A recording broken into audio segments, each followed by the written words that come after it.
ก็หน้าถ้ำพี่น้องหน้าถ้ำวัดคูมาศบามาศบ้านม่วงคำตำบลนาตาลถ้ำลูกแก้วถ้ำอัสโมบ้านม่วงคำตำบลนาตาลอันนี้ผู้ข้ายืนอยู่นั่งอยู่หน้าถ้ำหน้าผาบ้านม่วงคำตำบลนาตาลตำนานลูกแก้วลอยจากหน้าถ้ำนี่วันสิ้นใหญ่15 ค่ำจะมีลูกแก้วออกได้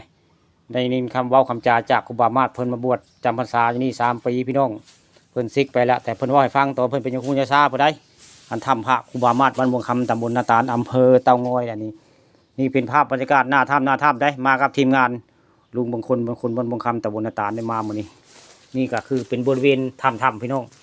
ถ้ำลูกแก้วลอยออกแหละมองนี้เป็นอ่างได้เป็นอ่างนี่เป็นอ่างนะยามน้ำก็ยามฝนตกก็สิมีน้ำได้ในอ่างนี่อันนี้ก็สิมีอันเมื่อกี้นี่มีเห็นวิ่งได้บินออกอันนี้วิ่งใหญ่ตรงนึงได้บินออกวงนึงนะนี่คือเป็นถ้ำกลมๆได้ถ้ำลูกแก้วบ้านม่วงคำตำบลนาตาลนี่ครูบามาศเล่าขานว่าเมื่อใดวันสิ้นใหญ่15 ค่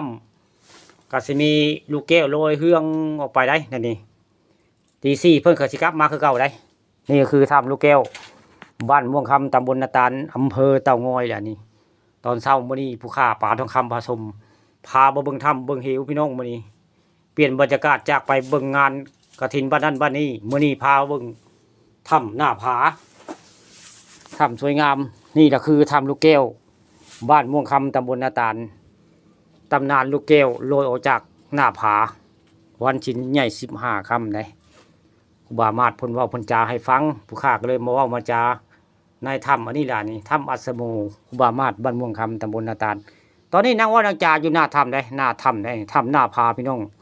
ถ้ำหน้าผาวัดครูบามาศบ้านม่วงคำตำบลนาตาลอำเภอเต่างอยได้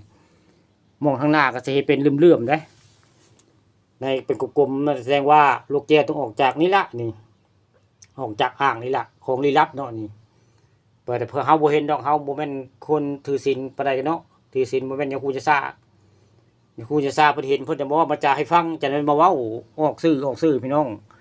ให้ฮู้จักว่านี่คือถ้ำหน้าผาบ้านม่วงคำตำบลนาตาลตำนานลูกแก้วออกหน้าผาวันศีลใหญ่15 ค่ำครูบามาศเพิ่นเว้าเพิ่นจาให้ฟัง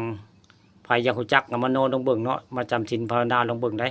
วันศีลใหญ่15 ค่ำสิเห็นหรือบ่เห็นลูกแก้วลอยออกก็มาลองเบิ่งพี่น้องนี่คือถ้ำลูกแก้วบ้านม่วงคำตำบลนาตาลถ้ำหน้าผาคักบรรยากาศ